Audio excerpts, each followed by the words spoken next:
Hi class, Professor Walek here. Hey, so I've added 2 new labs to this course, and they're really needed. That you really do need to use this. Again, as we are focusing on Unity, and you're probably going to be using Unity in other classes, these two new tools came really to the forefront this past term for me, and I want to make sure that you are getting at least a overview and a taste of them. Lab 14 is basically Unity's animation tools. So where I showed you how to do basic animation and do basic things in 3ds Max, you can do the same thing in Unity. So you don't need, if you know, for animation purposes, you don't need 3ds Max, or you don't need, but you can do that work in Unity. And I'm showing you basically how to do that. Take your crate, unrig it, export out the lid in the box as one object, bring it in. That's all you need for Lab 14. The video that's been produced already for it will show you basically, hey, we'll make a parent object, an empty game object for the lid root that will where we'll actually do the rotation on. No big deal. It's not that hard to do. Those who've been using Unity, it's not low-hanging fruit. Not that big of a deal. The Lab 15 is going to take that and then shows one of the applications you have with the Unity animation system is animation events. So we can now set variables. We can call functions that set parameters. We can call a function that plays sound. And I've given you a script that basically does all of that for you that you can play with. At a bare minimum for the animation events, I've given you basically two sound effects.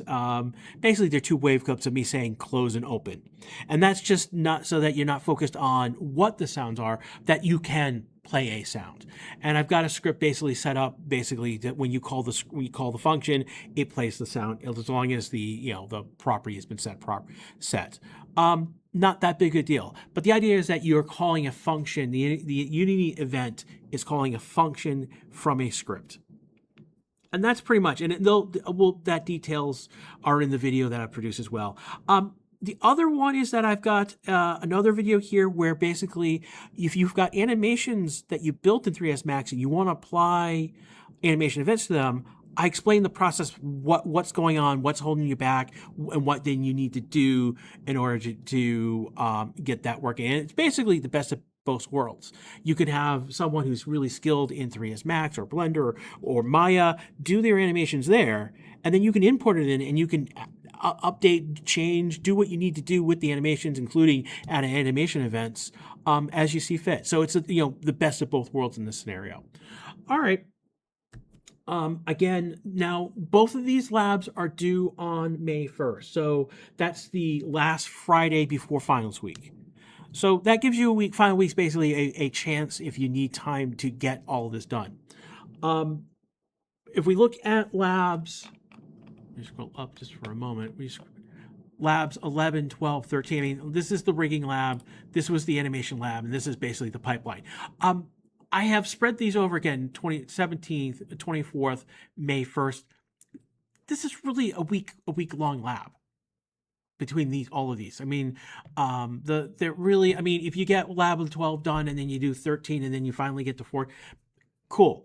But I know don't think of these as long labs. They're small, like the rigging is a small piece. The animation is a small piece. The pipeline is a small piece. They're not, these could have been given to you as one whole lab. I've decided to break them up in small pieces, and I'm giving you over time, but I'll be honest, in future versions of this classes, I'll give rigging and animation will be the same week. The pipeline will be another week, and then these 2 will be their own week as well. So be mindful of that. So I just want to give you a heads up that, I've added content to the course, but we needed this content added to the course. And you need this, particularly if you're going to be doing work with Unity further on. Getting all these animation pieces down, having a basic understanding of these animation pieces is going to help you to build out your game. All right. Take care, everyone. Good luck.